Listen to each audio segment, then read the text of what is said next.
Hello everyone. My name is Anuj Mishra, and I am currently doing my MBBS from AIMS Bhubaneswar.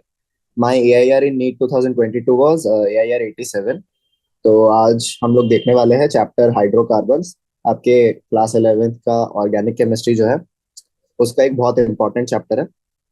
Basically इसमें तीन चार तरह के hydrocarbons के जो ग्रुप है आपका एल्केन, एल्कीन, एल्काइन और एरोमेटिक हाइड्रोकार्बन्स, इनके बारे में बताया गया। इनका प्रिपरेशन बताया है, प्रॉपर्टीज बताया है और इनकी जनरल रिएक्शंस वगैरह बताई गई है। तो मैं अगर बताऊं आपको, ये वाला चैप्टर काफी ज्यादा इंपॉर्टेंट है क्योंकि देखिए इसमें जितने सारे रिएक्शन है, मतलब बहुत सारे रिएक्शन इसमें दे रखे हैं। प्रिपरेशन रिएक्शन, उसके बाद सिंथेसिस कैसे करते हैं, उनकी जनरल केमिकल रिएक्शन और जनरल प्रॉपर्टीज, ये सारी जो छोटी छोटी रिएक्शन दे रखी है, ये एग्जाम्स में काफी ज्यादा पूछे जाते हैं और इनको आपको अच्छे से याद रखना है। ठीक है, तो चलिए शुरू करते हैं। तो हाइड्रोकार्बन, पहले तो हाइड्रोकार्बन की डेफिनेशन क्या है। हाइड्रोकार्बन वो है जिसमें हाइड्रोजन और कार्बन हो। ठीक है, सिंपल सी डेफिनेशन है। Compounds of carbon and hydrogen होगी। ओके, तो इसमें ना ही ऑक्सीजन रहेगा ना ही नाइट्रोजन रहेगा। फिलहाल सिर्फ हम हाइड्रोजन और कार्बन को ही देखेंगे। चलो, classification, three main categories, saturated, unsaturated और एरोमेटिक। अभी जो अनसैचुरेटेड है उसमें दो और कैटेगरी होती है, डबल बॉन्ड्स और ट्रिपल बॉन्ड, जिनको एल्कीन और एल्काइन कहते हैं।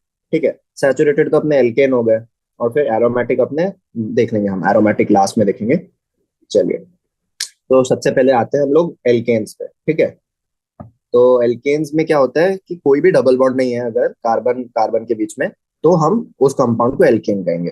जैसे कि सी सी सी सी ऐसे चल रहा है आपका, पूरे कंपाउंड में कोई भी डबल बॉन्ड नहीं, तो उसको हम एल्केन कहेंगे। ठीक है, पर अगर कहीं पे एक भी डबल बॉन्ड है तो उसको हम एल्केन कहेंगे। ठीक है, एक भी डबल बॉन्ड नहीं होना चाहिए, तभी जाके एल्केन बोल सकते हैं।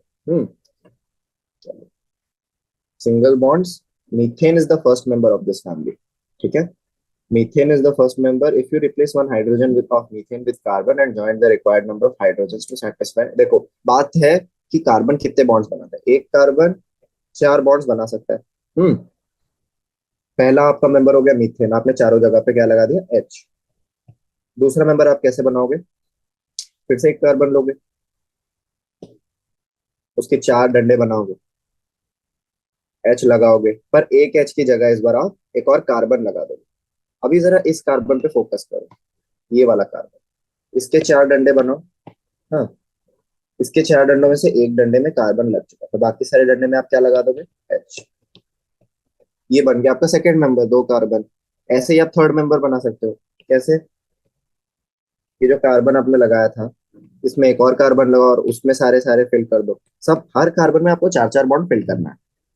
ठीक है, तो ऐसे आप सीरीज बना सकते हो इथेन की। चलिए, दीज हाइड्रोकार्बन्स आर इनर्ट। ये इनकी प्रॉपर्टी है, इनर्ट है, रिएक्शन नहीं करते, do not react with acid, base and other reagent. ठीक है, can you think of a general formula. General formula इनका है सी, अगर एन है तो हाइड्रोजन कितना होगा, 2n+2। ये है जनरल फॉर्मूला, CnH2n+2। ठीक है, और ये एक होमोलोगस सीरीज हो गई। होमोलोगस सीरीज मतलब सारे उनके जो केमिकल कम उस सीरीज के जितने भी हाइड्रोकार्बन है वो सब ये वाला फॉर्मूला फॉलो करेंगे, तो ये सारे एक होमोलोगस सीरीज हो गए।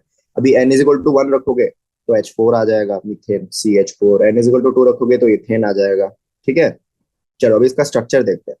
अकॉर्डिंग टू VSEPR, जो हमने पढ़ा था केमिकल बॉन्डिंग में, valence electron pair repulsion theory, methane का शेप है टेट्राहेड्रल। ठीक है, कार्बन सेंटर में है और चारों तरफ चार हाइड्रोजन है। तो ये रहा मीथेन का स्ट्रक्चर। कैसा स्ट्रक्चर है, टेट्राहेड्रल। टेट्राहेड्रल स्ट्रक्चर है, मतलब देखो अगर मैं टेट्राहेड्रल की बात करूं तो अगर ये मेरी मुट्ठी कार्बन है तो ऐसे ऐसे ऐसे और ऐसे, तो इस तरह से कुछ कंपाउंड रहता है।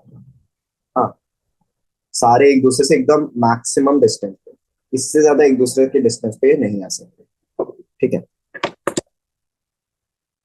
हो गया इसका स्ट्रक्चर। चलो अभी नॉमेनक्लेचर पे आते हैं।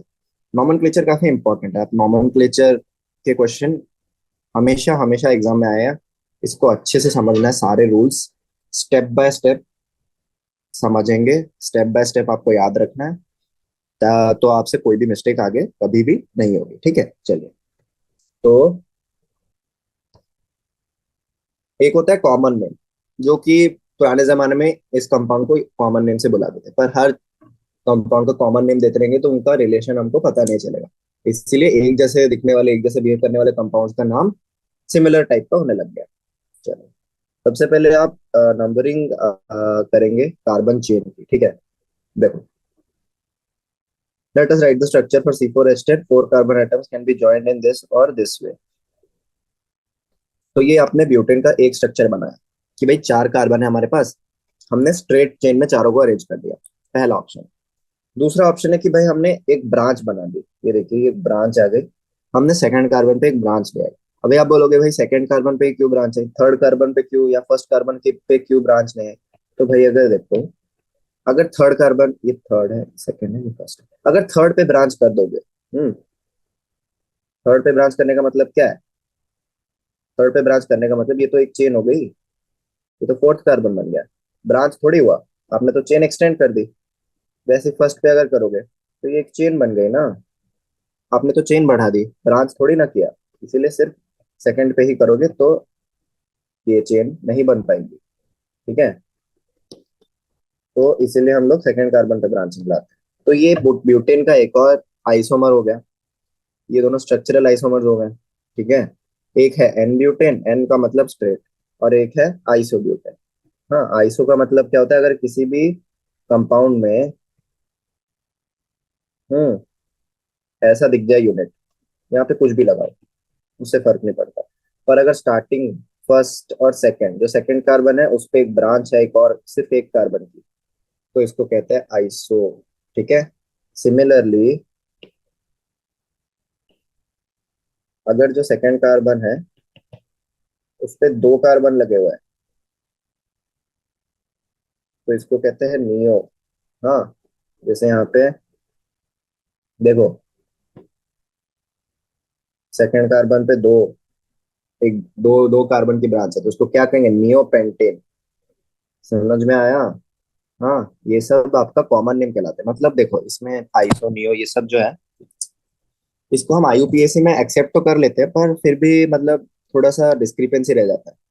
हाँ, क्योंकि आइसोमेरिज्म में ये काम आते हैं हमारे, आइसो नियो ये सब आइडेंटिफाई करने में, फास्ट फास्ट लिखने में, स्ट्रक्चर का छोटा स्ट्रक्चर आप आराम से लिख सकते हो, ठीक है। पर बाद में आपको दिक्कत आती है नेमिंग में, क्योंकि आइसो नियो करते करते बहुत सारे बाद में भी यूनिट्स होते हैं, उनका भी आइसो नियो लगाना पड़ता है, ऐसे करके थोड़ा सा दिक्कत होता है। तो आगे देखेंगे हम। अभी चलो देखिए आइसोमर है क्या। आइसोमर बोले तो जैसे पेंटेन, पेंटेन का फॉर्मूला क्या है, पेंटेन का फॉर्मूला क्या है, C5H12, ठीक है। इसका भी फॉर्मूला C5H12 है, इसका भी C5H12, इसका भी C5। पर स्ट्रक्चर देखो तीनों के कैसे है, पूरे अलग अलग, इसमें एक ब्रांच है, इसमें दो ब्रांच है। तो इन दोनों, इनको क्या कहेंगे हम, स्ट्रक्चरल आइसोमर्स, ठीक है, structural isomer. It is also clear the structure 1 and 3 have a continuous series of carbon, but 2, 4, 5 have branch chain. Such structure of isomers which differ in chain are called chain isomers. अभी देखो, ये straight chain नहीं है, इसमें एक branch लगी हुई है, ये वाला एक स्ट्रेट चेन है। हाँ, ये वाला एक स्ट्रेट चेन नहीं है, इसमें भी एक ब्रांच लगी है, और इसमें तो भाई दो दो ब्रांच लगी है। तो जब चेन अलग अलग हो पर फॉर्मूला सेम हो, जैसे C5H12, ये तीनों C5H12 है, पर इनमें चेन लेंथ अलग अलग है, इसमें 5 की चेन लेंथ है, इसमें 4 की चेन लेंथ है, इसमें 3 की चेन लेंथ है, तो इनको कहेंगे हम चेन आइसोमर्स, ठीक है। Based upon number of carbon atom attach to carbon, the carbon atom is termed primary, secondary, tertiary, quaternary. चलो, अगर एक कार्बन है उससे सिर्फ एक ही कार्बन अटैच है तो ये है प्राइमरी। हाँ, पर अगर एक कार्बन है जिससे दो दो कार्बन अटैच है तो ये वाला क्या होगा, सिर्फ सेकेंडरी। अभी एक कार्बन से आप तीन कार्बन अटैच कर दिए तो ये क्या होगा, टर्शियरी। वहीं एक कार्बन से आप चार कार्बन अगर अटैच कर देंगे तो इस वाले का क्या हो जाएगा, क्वाटरनरी। समझ आया, प्राइमरी, सेकेंडरी, टर्शियरी, क्वाटरनरी कैसे देखते हैं। कितने, एक जिस कार्बन पे देख रहे हो, सिर्फ जिस कार्बन पे, इस कार्बन पे देख रहे हो तो सिर्फ इसी के बॉन्ड देखोगे, ये नहीं कि साइड वाला सेकेंडरी है तो इसको भी सेकेंडरी बोल दिया। जो कार्बन देख रहे हो उस पे चेक करना है कि भाई कितने दूसरे दूसरे कार्बन लगे हैं, जितने नंबर ऑफ एक्स्ट्रा कार्बन उस पे लगे हैं, उस हिसाब से उसे प्राइमरी सेकेंडरी टर्शरी बता सकते हो। ठीक है। हाँ, जनरल रूल्स नॉमेनक्लेचर। हम्म देखो, ये कुछ कुछ हमने ऑर्गेनिक कंपाउंड के नॉमेनक्लेचर कर रखे हैं। 4 इथाइल 2 मिथाइल हेक्सेन, क्यों इसको ऐसे किया? Lowest sum and alphabetical arrangement. तो देखो, पहले तो आपको सबसे लंबी चेन लेंथ सिलेक्ट करनी होती है। ठीक है, सबसे लंबा चेन लेंथ सिलेक्ट किया आपने, ये 6 चेन लेंथ। हम्म फिर आपने सब्सटीट्यूएंट्स को देखा कि एक 2 पे सब्सटीट्यूएंट लग रहा है और एक 4 पे। ठीक है, 2 पे लग रहा है क्या? मिथाइल। 4 पे लग रहा है इथाइल। एम से पहले क्या आता है? ई।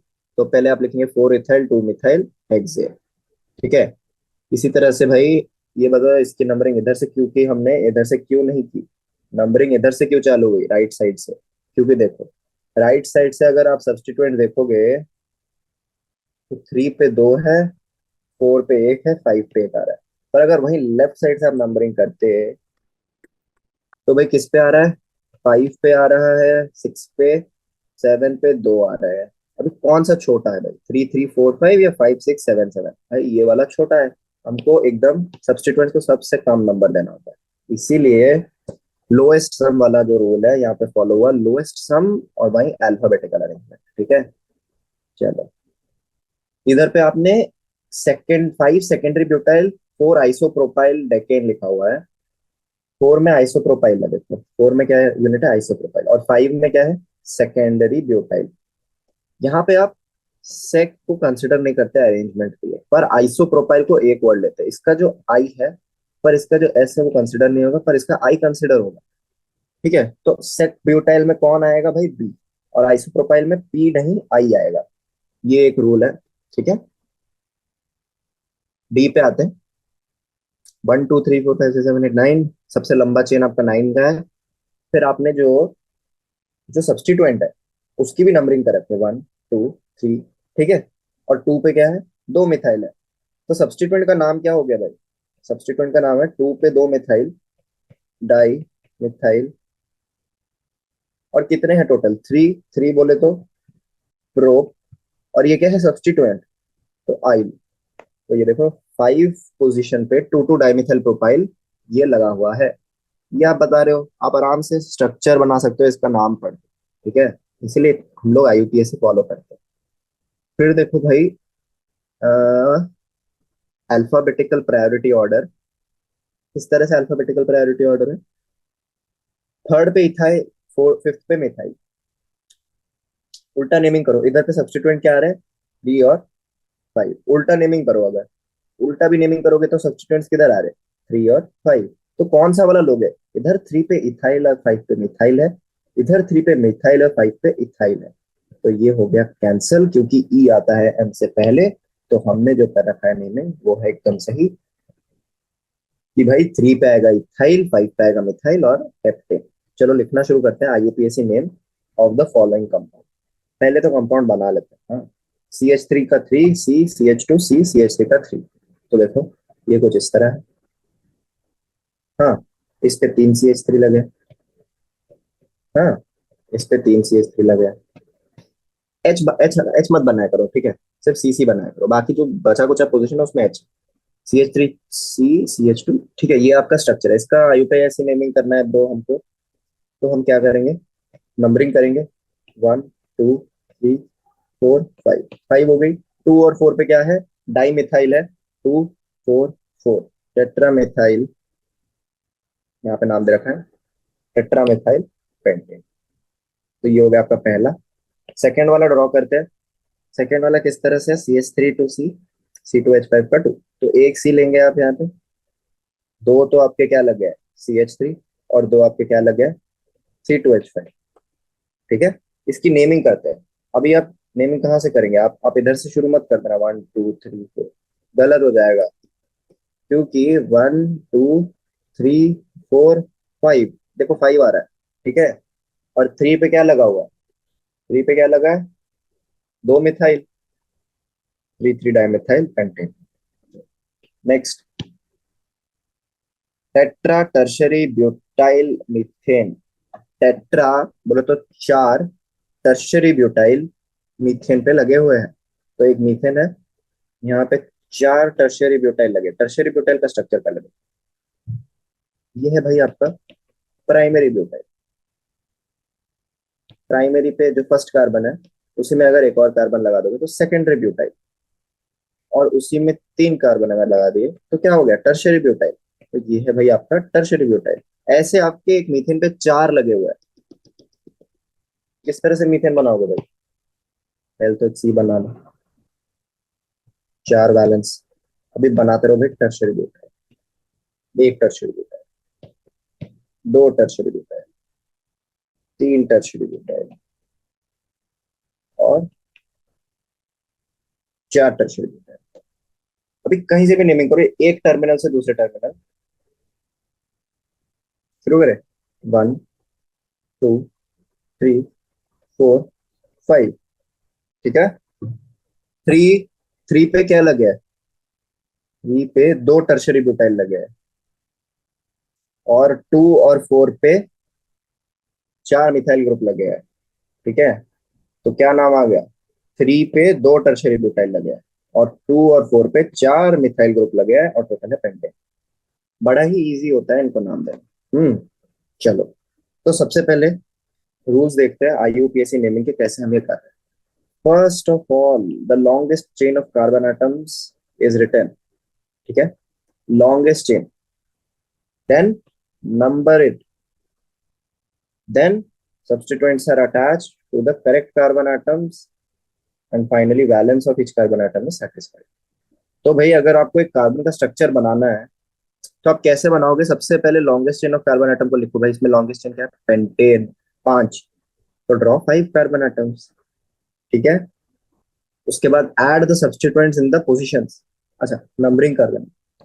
फिर add the substituents at the position 2 में इथाइल, हाँ सॉरी 2 में मिथाइल, 3 में इथाइल। आ गया भाई। फिर बाकी कार्बन के वैलेंस सेटिस्फाई कर दो, हाइड्रोजन लगा। तो दिस इज द स्ट्रक्चर। चलो, right the structural formulas for the following compound. 3, 4, 4, 5 टेट्रामिथाइल heptane. Heptane है तो कितने कार्बन, 1, 2, 3, 4, 5, 6, 7। नंबरिंग कर देंगे, 1, 2, 3, 4, 5, 6, 7। 3, 4, 4, 5, 3 पे एक, 4 पे एक नहीं, 2, 5 पे एक।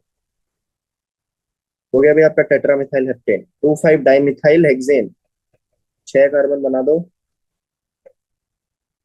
2 पे एक लगा दो, 5 पे एक लगा दो, बन गया आपका। Right the structures for following compound. 2 ethyl pentane, pentane बना दो, 2 पे कार्बन लगा दो, खत्म। 5 इथाइल 3 मिथाइल हेप्टेन, 7 कार्बन। हाँ, 1, 2, 3, 4, 5, 6, 7। 5 पे इथाइल, 3 पे मिथाइल, बन गया आपका हेप्टेन। ठीक है। चलो, अब आते हैं मेन रखने वाले पार्ट पे। ये तो हो गया समझने वाला पार्ट कि कैसे आप नाम नेमिंग करते हो, कैसे स्ट्रक्चर बना रहे हो। ठीक है, अभी आते हैं भाई रखने वाले पार्ट पे, प्रिपरेशन। तो भाई आप एल्केन किस तरह से प्रिपेयर कर सकते हो। सबसे पहला है भाई अनसैचुरेटेड हाइड्रोकार्बन। मतलब किसी कार्बन के कंपाउंड में अगर डबल बॉन्ड है तो आप क्या करोगे, H2 यानी कि 2 H देके क्या हो जाएगा इसका, जो आपका जो डबल बॉन्ड था ना उसकी जगह पे अब क्या आ गया, यहाँ पे एक H आ गया, यहाँ पे एक H आ गया, तो बन गया आपका alkane. Okay. Dihydrogen adds to alkenes and alkynes in presence of finely divided catalyst. Catalyst का नाम याद रखना है, platinum, palladium, nickel, to form alkene. It is called hydrogenation. ठीक है, इतना याद रखना है। और ये जो 3 रिएक्शन दे रखी है इनको याद रखना है। जैसा ट्रिपल बॉन्ड था, सिंगल बॉन्ड हो गया, डबल बॉन्ड था, डबल बॉन्ड था, सिंगल बॉन्ड हो गया। चलो, second, from alkyl halide. Alkyl halide बोले तो देखो, एल्काइल मतलब कोई भी आपका मिथाइल, इथाइल, प्रोपाइल, और उसमें एक हैलाइड लगा है। ठीक है, except fluorides. Except fluorides zinc के साथ रिडक्शन करने से, डाइल्यूट HCl एंड जिंक के साथ रिडक्शन करने से एल्कीन्स देते हैं। तो zinc HCl and alkyl chloride will give alkane. ठीक है। और एग्जांपल देखते हैं, क्लोरोइथेन से क्लोरोप्रोपेन सेम, ठीक है। Alkyl halides on treatment with sodium metal, दूसरा प्रिपरेशन का method, sodium metal in dry ethereal give higher alkanes, this is Wurtz reaction. मतलब अगर आपके पास एक CX है और एक और CX है, इन दोनों को आप सोडियम मेटल में डाल दे तो क्या बन जाएगा, ये X को हटा के इन दोनों को ऐसे जोड़ देना है, यहाँ से C, यहाँ से C। समझ में आया किस तरह से करेंगे?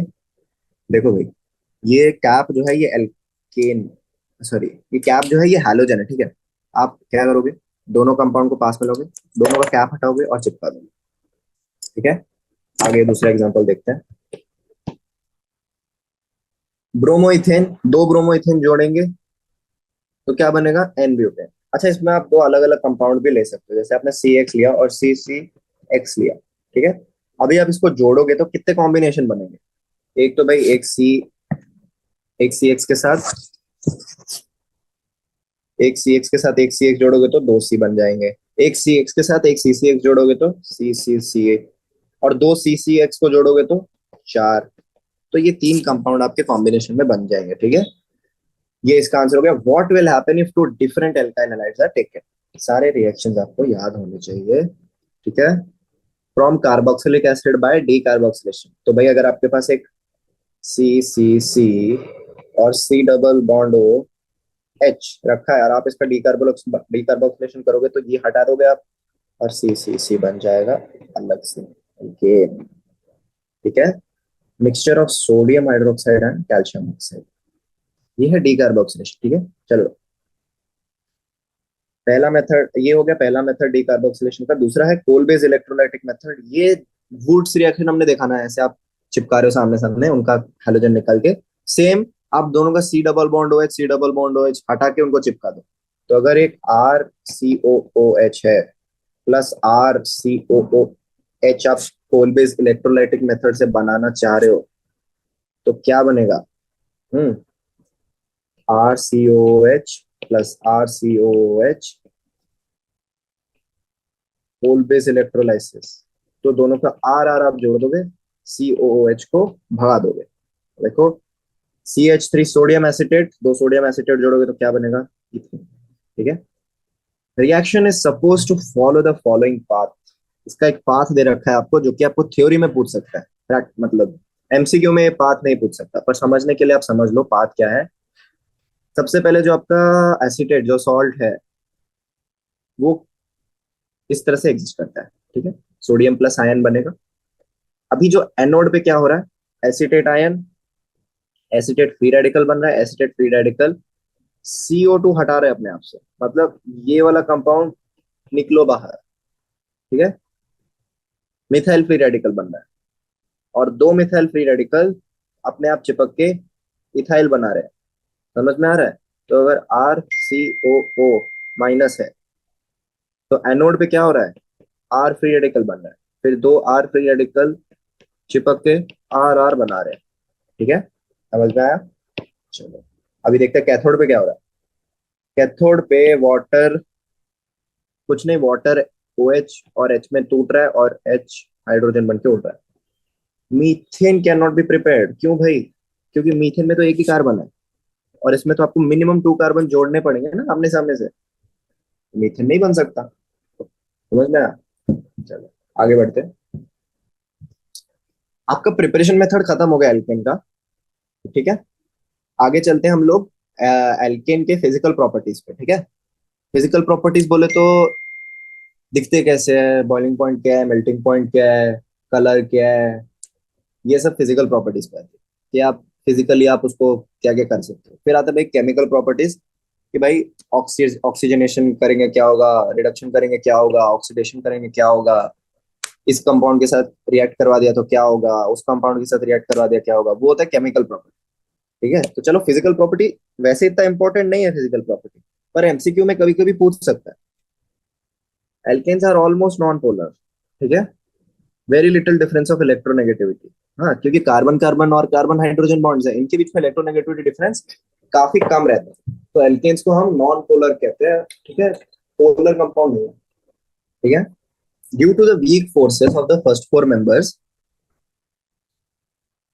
वीक वैंडरवाल फोर्स होता है। C1 to C4 गैस रहते हैं, C5 से C17 तक लिक्विड रहते हैं, और 18 and more carbon atoms are solid. ठीक है, ये इनका फिजिकल स्टेट हो गया। They are colourless and odourless. Third point, solubility क्या होगा भाई? सॉल्युबिलिटी लाइक डिसॉल्व्स लाइक, एक कॉन्सेप्ट है, like dissolves like. Polar is soluble in polar solvent, non-polar is soluble in non-polar। Alkanes क्या है भाई? नॉन पोलर, तो पानी जैसे किसी पोलर सॉल्वेंट में वो लोग इनसॉल्युबल रहेंगे। पर पेट्रोल, हाइड्रोकार्बन्स, एसीटोन वगैरह, ये जो नॉन पोलर सॉल्वेंट्स है, इनमें ये लोग सॉल्युबल है। ठीक है, petrol is a mixture of hydrocarbon, it is used as a fuel। petrol and lower fractions of petrol are used also for dry cleaning। ये इनका यूज हो गया। ठीक है, it is generally observed polar substances are soluble in polar solvents, whereas non-polar ones are soluble in non-polar solvent like dissolves like। तो alkanes आपका non polar में ज्यादा सॉल्युबल है। चलो बॉइलिंग पॉइंट पे आते हैं, ये फोर्थ पॉइंट हो गया। Boiling point of different alkanes are given। It is clear that there is a steady increase in boiling point with the increase in molecular mass। तो जितना molecular mass उतना ज्यादा boiling point। मीथेन से ethane का boiling point ज्यादा होगा, और pentane का इन दोनों से ज्यादा होगा। क्यों? Intermolecular van der Waals forces increase with the increase in molecular size. तो ये बॉइलिंग पॉइंट के ऊपर आ गया। सेम फ्रीजिंग पॉइंट पे भी सेम इफेक्ट है। ठीक है, ये यहाँ तो बीपी एमपी दोनों दोनों का ऑर्डर वही रहेगा। ठीक है, मीथेन, इथेन, प्रोपेन, ब्यूटेन, इस तरह से चलेगा। Okay, with increase in number of branch chains the molecular attains shape of a sphere, small area of contact, weak van der Waals force. ठीक है, तो अगर जैसे हमने देखा था कि ब्यूटेन के चार स्ट्रक्चर, अगर हम तीन स्ट्रक्चर बनाए ब्यूटेन के, हाँ ये ब्यूटेन के दो स्ट्रक्चर्स हैं, ये ब्रांच वाला, ये अनब्रांच वाला।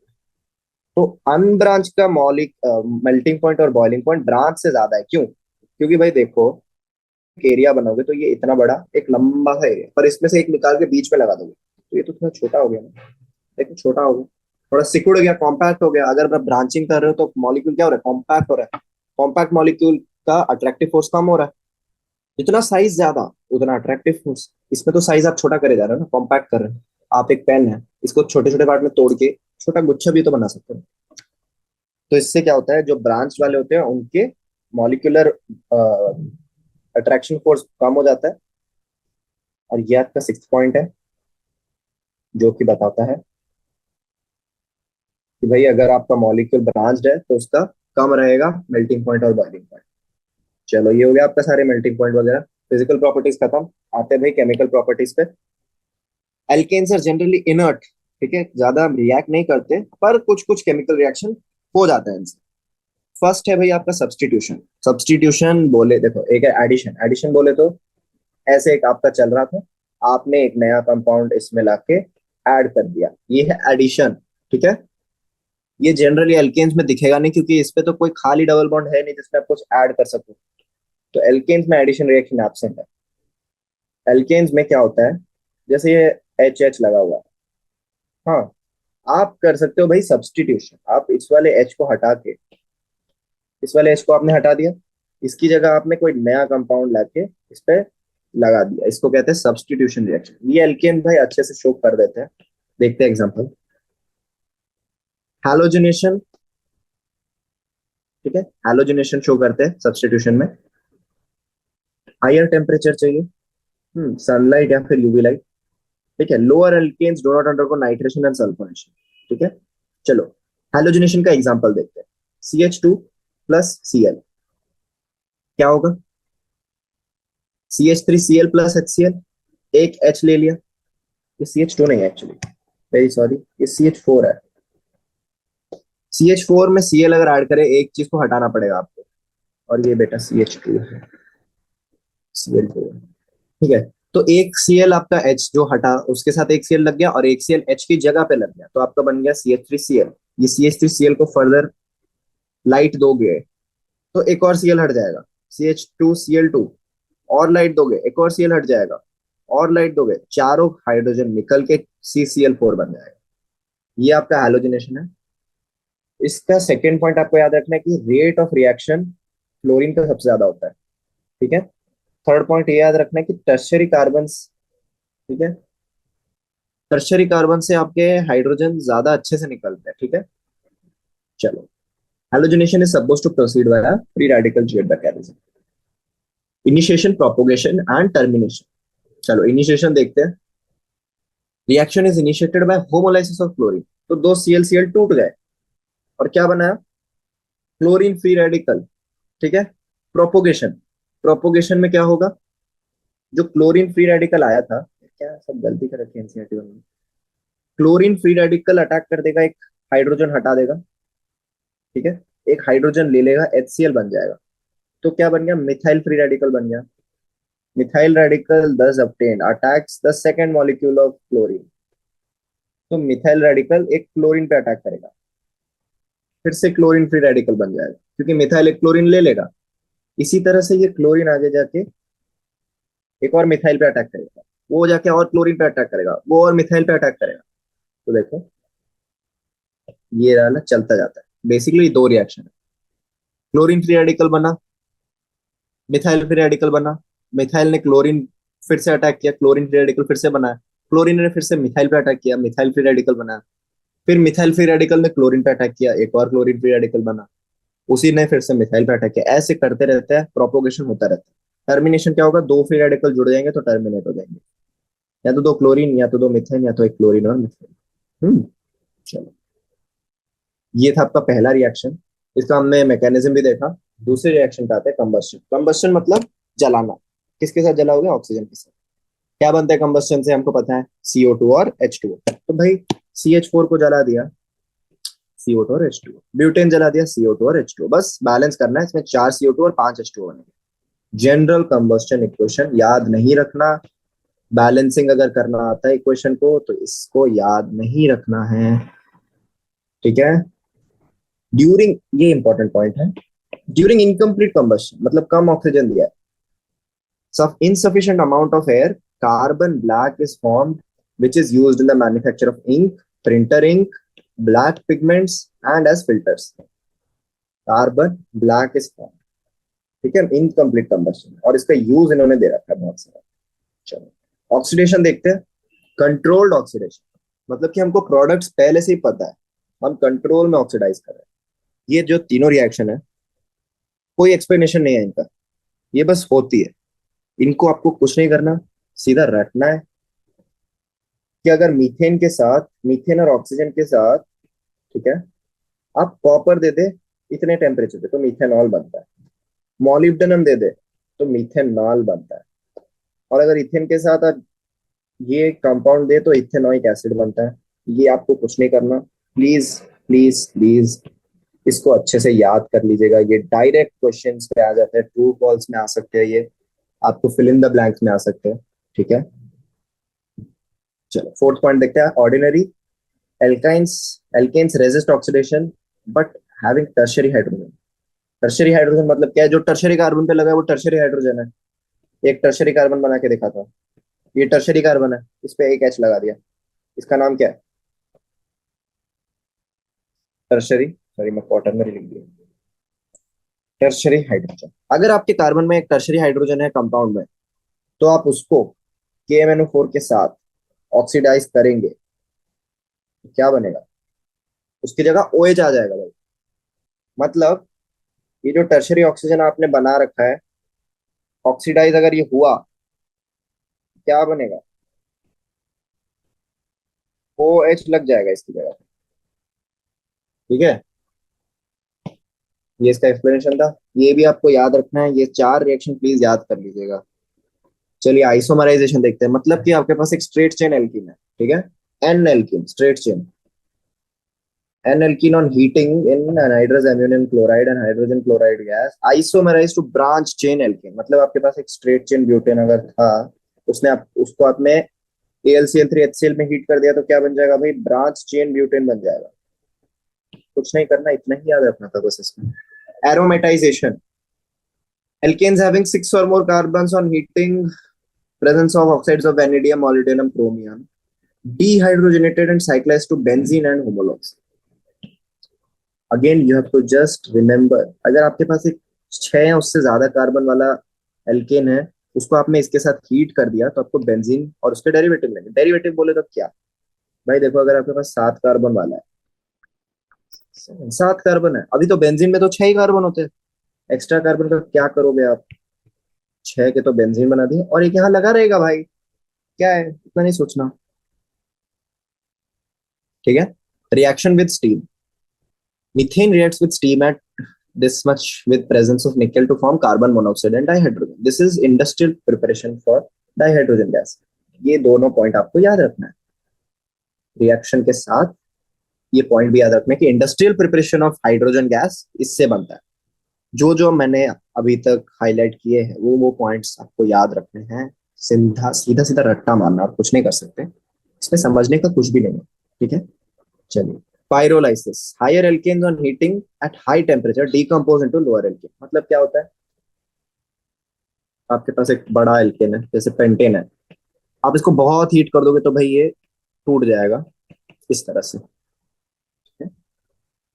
तो आप क्या करोगे, बेसिकली ये बॉन्ड्स तोड़ दे रहे हो, इतना हीट करो कि बॉन्ड्स ही टूट जा रहे हैं। एग्जांपल देखते हैं कि आपने हेक्सेन को हीट कर दिया तो आपको हेक्सीन मिल गया। ठीक है, ये इथेन और ब्यूटीन ये मिल गया। उसके बाद आपको प्रोपेन और आपको बहुत सारे कंपाउंड मिल गए। Varied number of carbon atoms, बहुत सारे कंपाउंड मिल गए। ठीक है, ये रिएक्शन आपको याद रखनी है। चलो, प्रिपरेशन ऑफ ऑयल गैस और petrol gas from kerosene oil और petrol involves the principle of pyrolysis. ये वाला पॉइंट आपको इसके साथ याद रखने का है। ठीक है, क्योंकि भाई जो दो डेकेन है पेट्रोल, उसको आप हीट कर दोगे बहुत सारा तो heptane, pentane and other product बनते हैं। ठीक है, यहीं से आपके पेट्रोल से आप बना रहे हैं गैस। ठीक है, चलो। कॉन्फॉर्मेशंस, कॉन्फॉर्मेशंस पे आते हैं। अभी आपका एल्केन का सारा रिएक्शन हमने खत्म कर दिया है। अभी हम एल्केन का 3D स्ट्रक्चर देखने शुरू करेंगे कि भाई 3D में एल्केन किस तरह से दिखते हैं, आप किस तरह से उसको रिप्रेजेंट कर सकते हो 3D में। क्योंकि भाई देखो एल्केन में क्या होता है ना, डिफरेंट ओरिएंटेशन ऑफ आपका जो बॉन्ड, मतलब बॉन्ड्स है वो इधर उधर ओरिएंटेड रहते हैं। तो आपको 3D में नहीं देखा होगा, 2D में ही दिखाते रहोगे तो आपको पता नहीं चलेगा कि भाई किसके पीछे कौन सा बॉन्ड है, किसके आगे कौन सा बॉन्ड है। अगर ये नहीं पता चलेगा तो आपको ये नहीं पता चलेगा कि कौन रिपेल कर रहा है, किसको कौन अट्रैक्ट कर रहा है। ठीक है, चलो। Spatial arrangements of atoms in space which can change into one another are known as conformations. ठीक है, ये है इनका rotation around single CC bond. Conformations का आपने वो पढ़ लिया डेफिनेशन। ठीक है, एक exception, however it may be remembered that rotation around the CC single bond is not completely free, it is hindered by a small energy barrier of 20 kilojoule per mole। बहुत कम energy barrier है। तो दो, जैसे दो carbon ऐसे चिपके हुए हैं, आप उनको ऐसे ऐसे हिला सकते हो, घुमा सकते हो। ये दोनों एक दूसरे के, आपने ऐसे रखा, एक कॉन्फर्मेशन, एक कॉन्फर्मेशन, एक कॉन्फर्मेशन, अलग कॉन्फर्मेशन, ऐसे बहुत सारे कॉन्फर्मेशन आप बना सकते हो। कॉन्फर्मेशन ऑफ इथेन चले सुनते हैं, एक्लिप्स्ड एंड स्टैगर्ड कॉन्फर्मेशन। ठीक है, पहले तो आप सॉहर्स प्रोजेक्शन और न्यूमैन प्रोजेक्शन के बारे में सुन लीजिए। ठीक है, चलिए सबसे पहले सॉहर्स के बारे में देखते हैं। ये है आपका सॉहर्स प्रोजेक्शन। इसमें कार्बन को डॉट मानते हैं और उसमें सारे बॉन्ड्स दिखाते हैं। कार्बन नहीं लिखा जाता पर 3D में उसके बॉन्ड दिखाए जाते हैं। जबकि न्यूमैन में भी कार्बन को डॉट मानते हैं। इसमें क्या होता है, न्यूमैन में आप क्या करेंगे, जैसे C C, sorry, H H H H H H, ऐसा है ना, तो आप इसको घुमा के फॉरवर्ड से देखेंगे तो जो सामने वाला है ये वाला कार्बन ये रहा। ठीक है, फिर आप इसके पीछे एक बड़ा सर्कल बनाएंगे और उसके बॉन्ड्स बनाएंगे। ठीक है, थोड़ा बड़ा बना के दिखाते हैं दूसरे कलर से। ठीक है, ये रेड वाला कार्बन ये है। ठीक है, रेड वाला कार्बन। अभी ये जो पीछे ग्रीन वाला कार्बन है, इसको बनाने के लिए हम एक बड़ा सर्कल बनाएंगे और ग्रीन वाले कार्बन पे जितने भी बॉन्ड्स हैं उनको हम ऐसे ग्रीन से दिखाएंगे। समझ आया कि दोनों कार्बन को किस तरह से रिप्रेजेंट किया गया है? हाँ, चलिए अभी देखते हैं स्ट्रक्चर ऑफ इथेन। दो प्रोजेक्शन होते हैं जो हम जनरली ले, वैसे तो आप कितना भी एक एक डिग्री आधा आधा डिग्री घुमाते रहो, पर दो हमको इंपॉर्टेंट पढ़ने होते हैं। ठीक है, hydrogen atoms are attached to two carbons are as close together as possible is called eclipse, and where hydrogens are as far apart as possible is known as staggered। अभी इसमें देखो, इतने पे ज्यादा अच्छे से समझ आएगा। अगर आप दोनों हाइड्रोजन को एकदम पास पास ले आओ, as close as possible to one, मतलब एकदम एक दूसरे के आगे पीछे, तो ये हो गया एक्लिप्स। और आप इनको एज इनके बीच में यहाँ से जितना एंगल है, यहाँ से भी उतना ही एंगल, तो ये एक दूसरे से जितनी दूर जा सकते हैं जा चुके हैं, as far away as possible. ठीक है, तो इसको हम बोलेंगे स्टैगर्ड। सिमिलरली स्टैगर्ड और एक्लिप्स को आप 100 हॉर्स में भी इस तरह से दिखा सकते हो। समझ आया आपको किस तरह से आप दिखा सकते हो स्टैगर्ड और एक्लिप्स को? ठीक है, 100 horse projections and Newman projection, ये सिर्फ आपको स्ट्रक्चर याद रखना है। ठीक है, चलो रिलेटिव स्टेबिलिटी। अभी एक बात बताओ, अगर वो दोनों एकदम पास पास रहेंगे हाइड्रोजन एक्लिप्स में, तो एक दूसरे को क्या करेंगे? रिपेल करेंगे। रिपेल करेंगे तो स्टेबिलिटी क्या हो जाएगी? कम। Thus, there are maximum repulsive forces, minimum energy, and maximum stability of the molecule in staggered. Staggered में maximum stability है, minimum repulsive forces है, minimum energy है, maximum distance है, as far apart। तो distance जितना बढ़ेगा stability उतनी बढ़ेगी, याद रखना। अभी eclipse, जो रिपल्सिव इंटरेक्शन है उसको टॉर्शन स्ट्रेन कहते हैं। ठीक है, मैग्नीट्यूड जो आपका जो ये जो रिपेल हो रहा है, ये एक दूसरे को रिपेल कर रहे हैं ना, ये एक दूसरे को रिपेल कर रहा है, इसको कहते हैं टॉर्शनल स्ट्रेन। अभी टॉर्शनल स्ट्रेन जो टीएस है, उसका मैग्नीट्यूड किस पे डिपेंड करता है? डाइहेड्रल एंगल, डाइहेड्रल एंगल पे डिपेंड करता है। This is called dihedral angle और टॉर्शनल एंगल ऑफ ऑल। कौन सा है भाई डाइहेड्रल एंगल? ब्लैक से दिखाते हैं, ये है भाई डाइहेड्रल एंगल। यहाँ पे कितने का है?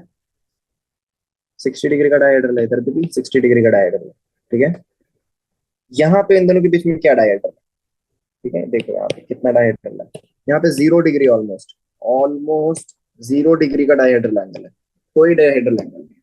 तो डायहेड्रल एंगल जितना कम, रिपल्शन उतना ज्यादा। The staggered form has the least torsional strain and eclipse form has the most torsional strain. ठीक है, तो अगर हम एनर्जी बोलेंगे तो सबसे ज्यादा एनर्जी जिसकी ज्यादा होती है, स्टेबिलिटी उसकी उतनी कम होती है। तो सबसे ज्यादा एनर्जी एक्लिप्स की रहेगी और फिर स्टैगर्ड की रहेगी, और पर स्टेबिलिटी स्टैगर्ड की ज्यादा रहेगी एक्लिप्स से। ठीक है, चलिए इसके साथ ही आपका एल्केन खत्म हो जाता है। ठीक है, आपका single single carbon, single single bond over हो चुका है। हम मूव ऑन करते हैं कार्बन कार्बन डबल बॉन्ड पे। ये वाला काफी इंपॉर्टेंट है। ठीक है, चलिए इनको कहते हैं alkenes. Alkenes are unsaturated hydrocarbons, at least one double bond तो होना ही चाहिए। मतलब आप कितना भी लंबा चेन बनाते जाओ बनाते जाओ बनाते जाओ बनाते जाओ, उसमें अगर एक भी डबल बॉन्ड है तो आप उसको एल्कीन बोलोगे। ठीक है, चलो इनका जनरल फॉर्मूला आपको याद रखना है, CnH2। Alkenes are known as olefins वगैरह वगैरह। फर्स्ट मेंबर इसका मिथाइन, मिथीन कुछ भी नहीं होता, इथीन होता है फर्स्ट मेंबर। ओके, क्योंकि भाई अगर आप सी सिंगल ले लो तो उसके साथ तो सिर्फ आप एच ही लगा सकते हो, डबल बॉन्ड एच तो कुछ होता नहीं, एच का तो सिंगल बॉन्ड ही होता है। तो इथीन फर्स्ट मेंबर है। स्ट्रक्चर ऑफ डबल बॉन्ड देखो, कौन सा हाइब्रिडाइजेशन है? sp2। ठीक है, sp2 हाइब्रिडाइजेशन है। किस तरह से रहता है sp2? प्लेनर रहता है, प्लेन में, एक ही प्लेन में रहेंगे सारे मॉलिक्यूल्स, और 120 डिग्री का एंगल, और उन sp2 के बीच में एक पाई, एक सिग्मा बॉन्ड होगा, sp2 sigma plus double bond. जो सेकंड बॉन्ड, जो फर्स्ट बॉन्ड है, वो तो भाई सिग्मा बॉन्ड है। जो डबल बॉन्ड आ रहा है, जो पाई बॉन्ड, वो ये दोनों ऑर्बिटल्स के बीच में है। ठीक है, तो pi bond is weak, pi bond weak है। आप इस तरह से बॉन्ड बनवा रहे हो, स्ट्रॉन्ग बॉन्ड बन रहा है, आप इस तरह से बॉन्ड बनवा रहे हो, ऑर्बिटल्स को इस तरह साइड बाय साइड ओवरलैप कर रहे हो, वीक बॉन्ड है ये स्ट्रॉन्ग बॉन्ड है, sigma bond is strong, pi bond is weak. That is why such presence of weaker pi bond makes alkenes unstable molecules in comparison to alkanes. Thus, alkenes can be changed into single bond compounds by combining with the electrophilic reagents. मतलब इस double bond को हटा के आप single bond substances बना सकते हो. C double bond C, कुछ भी HX आप ऐड करके एक H एक X ऐसे ऐड करवा सकते हो, क्योंकि डबल बॉन्ड टूट जाता है जल्दी, टूट के सिंगल बॉन्ड बनना चाहता है, और जो रिमेनिंग बैलेंस है उसको सेटिस्फाई करने के लिए आप कुछ भी दे दो तो दोनों चिपक जाएंगे. ठीक है, चलो आइसोमेरिज्म पे आते हैं. Alkene show structural isomerism and geometrical isomerism. Structural isomerism समझना काफी इजी है. देखो भाई, यहाँ पे 1 और 2 के बीच में डबल बॉन्ड, यहाँ पे 2 और 3 के बीच में डबल बॉन्ड, स्ट्रक्चरल आइसोमेरिज्म. अब ये ब्रांच वाला आपने ब्यूटेन बना, यहाँ पे एक और, तो ये 1, 2 और 3 सब स्ट्रक्चरल आइसोमेर, पर structures 1 and 3, structures 2 and 3 chain isomerism भी दिखा रहे हैं. ठीक है, क्योंकि इसमें तो 3 का लेंथ है, इनमें 4 का लेंथ है, एंड 1 and 2 एक दूसरे में पोजीशन आइसोमर्स है. जब चेन सेम हो, चेन सेम है बट पोजीशन ऑफ सब्स्टिट्यूएंट या बॉन्ड डिफरेंट है, पोजीशन आइसोमर्स. जब चेन लेंथ सेम हो, दोनों में 4 की चेन लेंथ है, पर डबल बॉन्ड अलग अलग जगह पे चिपका हुआ है, तो इनको क्या कहेंगे, पोजीशन आइसोमर. ये भी स्ट्रक्चरल आइसोमर ही है. चलो एक क्वेश्चन दे रखा है, right structures of IUPAC names of different structural isomers of alkenes corresponding to C5H10. हाँ, C5H10 सबसे पहले एक स्ट्रेट चेन बनाओगे और उसमें हर हर जगह पे आप डबल डबल बॉन्ड लगाते रहोगे. देखो, एक इधर डबल बॉन्ड लगा सकते हो, इधर डबल बॉन्ड लगा सकते हो, इधर इधर लगाओगे तो सेम ही हो जाएगा. मिरर इमेज बना रहे हो आप, तो 2 जगह पे आपने N पेंटेन में लगा दिया. ठीक है, फिर आप एक ब्रांच लाए, इधर पे डबल बॉन्ड लगा सकते हो, इधर पे डबल बॉन्ड लगा सकते हो. ठीक है, सिमिलरली इधर पे भी एक और कार्बन है, तीनों पे डबल बॉन्ड लगा सकते हो. हाँ, तो आपने टोटल 5 आइसोमर्स बना लिए. अभी आता है भाई ज्योमेट्रिकल आइसोमर्स, सिस और ट्रांस. ये क्या चीज है? अगर डबल बॉन्ड एग्जिस्ट करता है तो ये है एक प्लेन में. ठीक है, प्लेन में एक्स वाई ए बी, ये एक प्लेन में चिपके हुए हैं. क्या ये दिखने में इसके तरह है? नहीं, इधर पे तो बी और वाई के बीच में कम डिस्टेंस था, यहाँ पे तो बी और वाई के बीच में ज्यादा डिस्टेंस हो गया. आपने क्या किया, इसको टर्न किया. पर नॉर्मली आप टर्न कर सकते हो क्या? नहीं, आपने कुछ स्पेशल एनर्जी देके टर्न किया है कि ये इरिवर्सिबल हो गया है. These two are not interconvertible at room temperature. आप डबल बॉन्ड को ऐसे टर्न नहीं कर सकते. सिंगल बॉन्ड है तो आप ट्विस्ट करते रहो, कॉन्फॉर्मेशन बनाते रहो, पर डबल बॉन्ड है तो ये नहीं होगा टर्न. कैसे होगा? नहीं हो पाएगा. तो समझ आ रहा है ज्योमेट्रिकल आइसोमर्स कि भाई अगर आपने डबल बॉन्ड के अलावा 2 बॉन्ड की स्पेसिफिसिटी अलग अलग कर रखी है तो ज्योमेट्रिकल आइसोमर्स है. ठीक है, चलिए एग्जांपल देखते हैं. यहाँ पे CH3 आमने सामने, तो बोलेंगे सिस. CH3 opposite, trans. याद रखना है, सिस ट्रांस. सिस मतलब सेम चीजें आगे पीछे एक दूसरे को फेस कर रहे, ट्रांस मतलब ऑपोजिट. Okay, cis trans. ठीक है, अभी देखो पोलैरिटी देख रहे, सिस में एड अप होके सामने की तरफ आ रहा है, ट्रांस में क्या हो रहा है भाई, कैंसल. एक दूसरे का ऑपोजिट है, कैंसिल हो गया trans. So it is observed that trans molecule has higher melting point than cis form क्योंकि trans are non-polar. देख, cis trans में अगर पोलैरिटी की बात, cis ज्यादा पोलर है ट्रांस से. पर अगर मेल्टिंग पॉइंट, बॉइलिंग पॉइंट, अगर आप एक मॉलिक्यूल को कॉम्पैक्टली पैक कर पा रहे हो, एकदम कॉम्पैक्टली पैक कर रखा है, तो मेल्टिंग पॉइंट, बॉइलिंग पॉइंट ज्यादा है. जबकि जैसे कि आपने सिस है, सिस किस तरह से पैक हो रहा है, कितना ज्यादा स्पेस है इसके बीच में, कितना सारा स्पेस.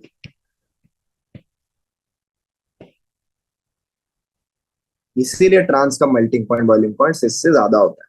ठीक है, draw cis trans configuration of these. ये देखो, सिस ट्रांस, यहाँ पे देखो, दोनों आसपास, सिस दोनों ऑपोजिट, ट्रांस।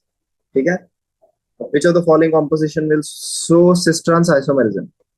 क्या ये दिखा दिखा पाएगा? एक H, एक C2H5, यहाँ पे दिखा सकते हैं क्या? हाँ दिखा सकते हैं। कैसे दिखाएगा ब्रो? आप ये देखो, इस साइड में पूरा सेम है, आप इस साइड को कितना भी चेंज करते रहो, दूसरे साइड में हमेशा एक CH3 C2H5 के सामने दिखेगा ही आपको। आप डिफरेंशिएट नहीं कर सकते। Okay, only 3 and 4 will show cis trans. In structures 1 and 2, two identical groups are attached to one of the double bond, इसलिए ये सिस्टर्स नहीं शो करेंगे। चलिए, प्रिपरेशन ऑफ एल्कीन्स। जैसे हमने एल्केन्स को एल्काइंस और एल्कीन से बनाया था, हम एल्कीन्स को एल्काइंस से बना सकते हैं। उनका जो ट्रिपल बॉन्ड है उसमें से एक बॉन्ड हटा दो, एक डबल बॉन्ड बन जाएगा। अभी आपको क्या करना है, याद रखना है कि एक कैटलिस्ट है, लिंडार्स कैटलिस्ट, डीएक्टिवेटेड पैराडाइज चारकोल। ठीक है, उसको आप अगर एल्कीन में डालेंगे तो सिस एल्कीन बनेगा, एल्काइन में डालेंगे। ठीक है, याद रखना है आपको कि लिंडार कैटलिस्ट को अगर आप एल्काइन में डालेंगे तो सिस कैटलिस्ट बनेगा, but alkynes on reduction with sodium and liquid ammonia forms trans alkene. और अगर सेम एल्काइन को आपने सोडियम और लिक्विड अमोनिया में डाल रखा है तो ट्रांस ट्रांस एल्कीन बनेगा। याद रहेगा ये आपको, ये याद रखना है, किसमें सिस बनेगा और किसमें ट्रांस बनेगा। ओके, पैलेडियम में सिस, सिस। ठीक है, चलो सेकंड आया आपका alkyl halides, RX। On heating with alcoholic potash, potassium hydroxide dissolved in alcohol, eliminate one molecule of halogen acid to form alkenes. क्या होगा भाई? इसको हटा देंगे, इसको हटा देंगे और इनकी जगह एक डबल बॉन्ड ले आएंगे। ठीक है, it is an example of beta elimination reaction, dehydrohalogenation. Again you have to remember this example. Alcoholic KOH में alkyl halides will form alkenes. Okay, there is a rate given: iodine, bromine, chlorine, and tertiary, secondary, primary. These are really important rate.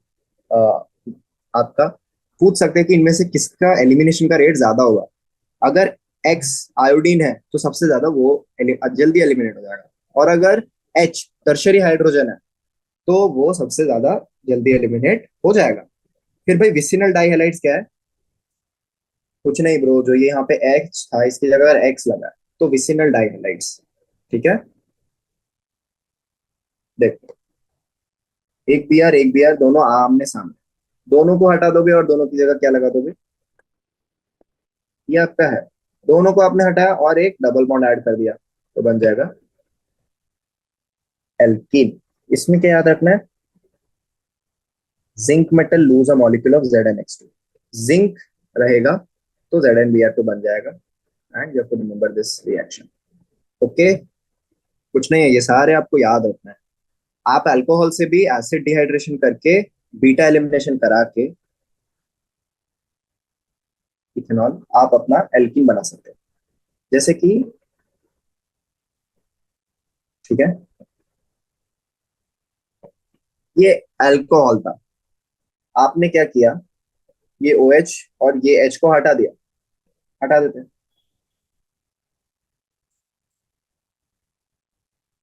और आपने क्या किया, single bond की जगह एक double bond बना दिया। समझ गया? सब में यही हो रहा है। ये देखो,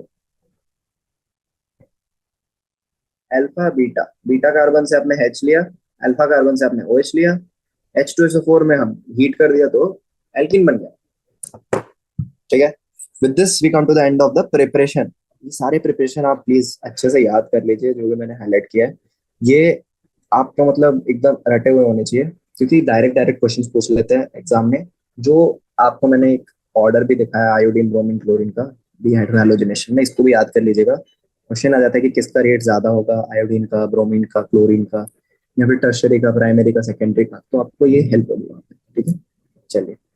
फिजिकल प्रॉपर्टीज ज्यादा कुछ नहीं है, resemble alkanes except in types of isomerism. इसमें एक एक्स्ट्रा आइसोमेरिज्म हमने देखी थी, सिस ट्रांस वाली ज्योमेट्रिकल आइसोमेरिज्म। ठीक है, first three members are gases, next 14 are liquids, higher ones are solids. Basically boiling point और ये सब देख लेते हैं। All other alkanes are colorless and odorless, insoluble in water, fairly soluble in non-polar solvents. हमने बोला था कि non-polar solvents में soluble रहते हैं। ठीक है, regular increase in boiling point with increase in size देखा था हमने, and straight chain alkenes are higher boiling point than isomeric branch chain compounds. तो जितना ब्रांच करेंगे बॉइलिंग पॉइंट उतना कम हो जाएगा। ठीक है, चलिए केमिकल प्रॉपर्टीज पे आते हैं। एडिशन ऑफ डाइहाइड्रोजन, आप डबल बॉन्ड पे H2 लगा के सिंगल बॉन्ड कन्वर्ट कर सकते हैं। ठीक है, इन प्रेजेंस ऑफ फाइनली डिवाइडेड निकल, पैलेडियम और प्लैटिनम, हमने देखा था सेक्शन 9.2 पे। एडिशन ऑफ हैलोजन, सिमिलरली आप हैलोजन ऐड कर सकते हैं डबल बॉन्ड पे। हैलोजन ऐड करेंगे तो क्या होगा, सिंगल बॉन्ड और दो XX लग जाएगा। एग्जांपल देखो, Br लिया, सिंगल बॉन्ड और दो Br लग गया। यहाँ पे देखो ClCl, डबल बॉन्ड तोड़ के दो ClCl लगा देने का है, सिंपल है। Addition of hydrogen halides, HCl HBr HL।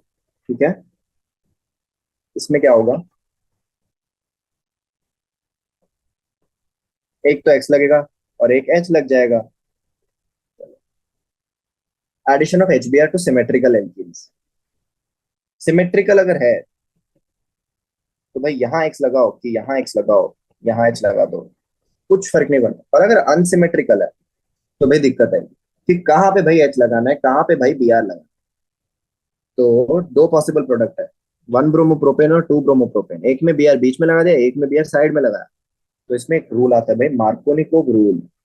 Rule states that negative part of the addendum, जो आप ऐड कर रहे हो उसका जो नेगेटिव वाला पार्ट है, it attach to carbon atom which possesses lesser number of hydrogen. अभी यहाँ आके देखो भाई, ये दो कार्बन एटम, इसमें से दोनों में से लेस नंबर ऑफ हाइड्रोजन किसमें अटैच है, तो Br माइनस। HBr को तोड़ोगे तो क्या बनेगा, H प्लस और Br माइनस। Br माइनस किधर चिपकेगा, इधर, और इधर H।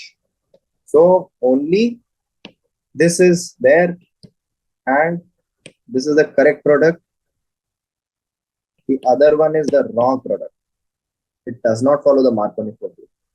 Okay, thus according to this rule 2 bromoprotein is expected. Okay, you understood the Markovnikov rule. Let's see what the mechanism of Markovnikov rule is there. Chalo, hydrogen bromide provides an electrophile H plus which attacks the double bond. Hydrogen bromide से H plus आया, H plus ने double bond पे attack किया और दो carbocation बना, एक secondary carbocation and एक प्राइमरी कार्बोकेटाइन। ये है भाई आपका प्राइमरी कार्बोकेटाइन, ये है सेकेंडरी कार्बोकेटाइन। सेकेंडरी कार्बोकेटाइन को दोनों तरफ CH3 है, प्राइमरी कार्बोकेटाइन के सिर्फ एक तरफ, अब दूसरी तरफ H है। किसको ज्यादा स्टेबिलिटी, सेकेंडरी ज्यादा स्टेबल है। Secondary is more stable, therefore the former predominates because it is formed at the faster rate. So secondary carbocation बनेगा आपका, सेकेंडरी कार्बोकेटाइन बना, उसमें आके Br माइनस अटैक किया तो major product according to Markovnikov rule बन गया। चलो अभी एक मार्कोनिकोव रूल का एक्सेप्शन है, एंटी मार्कोनिकोव एडिशन और खराश इफेक्ट। अगर आप पेरोक्साइड ले आए तो एडिशन ऑफ HBr उल्टा हो जाएगा। ठीक है, अगर पेरोक्साइड रखा हुआ है, ठीक है, तो एडिशन उल्टा हो जाएगा, वन ब्रोमोप्रोपेन बन जाएगा टू ब्रोमोप्रोपेन की जगह। मैकेनिज्म देखते हैं क्या होता है। बेंजोइल पेरोक्साइड एक फ्री रेडिकल बनता है, फ्री रेडिकल। ठीक है, फ्री रेडिकल बनेगा। ठीक है, ये फ्री रेडिकल होमोलाइसिस करके ब्रोमीन रेडिकल बनाएगा। ब्रोमीन रेडिकल अभी जाके चिपकेगा, उधर पे क्या चिपक रहा था, H+, इधर पे ब्रोमीन रेडिकल चिपक रहा है। अभी बताओ कौन सा कार्बोकेटाइन ज्यादा स्टेबल, ये वाला कि ये वाला? ये है प्राइमरी, ये है सेकेंडरी। तो भाई सेकेंडरी वाला है ज्यादा स्टेबल, प्राइमरी वाला है कम स्टेबल। तो ये आगे चलेगा सेकेंडरी वाला HBr के साथ। तो H कहाँ लगना चाहिए, यहाँ पे। H वहां लगेगा तो टोटल इफेक्ट क्या होगा कि भाई Br बाहर की तरफ लग गया, इंस्टेड ऑफ की जो कि हम यहाँ पे Br बीच में लगाते थे, ये वाला नहीं बन के ये वाला प्रोडक्ट बना। तो परोक्साइड डालते ही in the absence of peroxide अलग product, in the presence peroxide डालते ही आपका मार्कोनिकोव रूल का आपका उल्टा प्रोडक्ट बना देगा। ठीक है, चलो। Fourth reaction is addition of sulphuric acid. ठीक है, cold concentrated sulphuric acid Markovnikov rule के अकॉर्डिंग ऐड होता है। तो इधर पे HSO4 यहाँ पे ऐड होगा। एडिशन ऑफ वाटर, वाटर मतलब H2O है, OH H।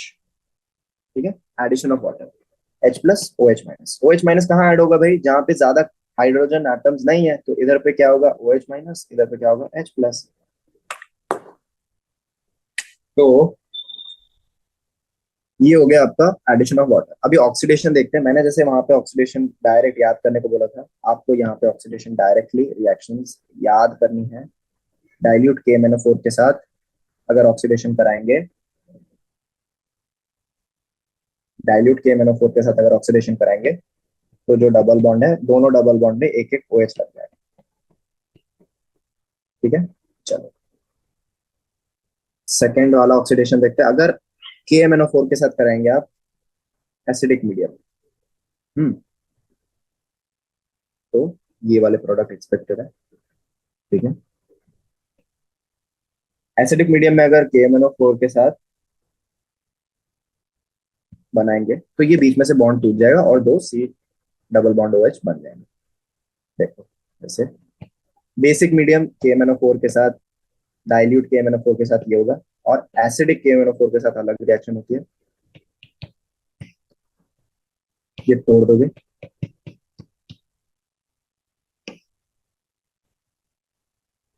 ऐसे बना। ठीक है, चलो उसके बाद चलते हैं ओजोनोलाइसिस। ओजोनोलाइसिस किस तरह से हम डिक्टेट करते हैं।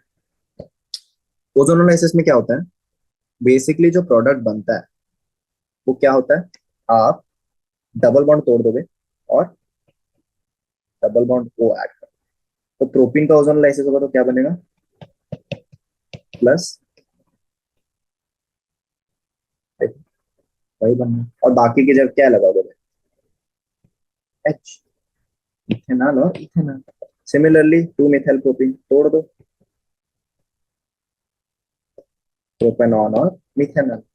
ये आपको ओजोनोलाइसिस। ओजोनोलाइसिस का सिंपल ट्रिक मैंने बता दिया, क्या करना है, break the double bond, add double bond O। ठीक है, पॉलीमराइजेशन कुछ नहीं है, रिएक्शन याद करना है कि भाई अगर CH2 को पॉलीमराइज करेंगे तो पॉलीइथीन बनेगा, क्योंकि इसका नाम इथीन है। इसको रिएक्शन करेंगे तो पॉलीप्रोपीन बनेगा। ये polymerisation is used for manufacturing of plastic. With this we come to the end of our chapters alkene वाला टॉपिक। हम एल्काइन और उसके आगे देखेंगे हम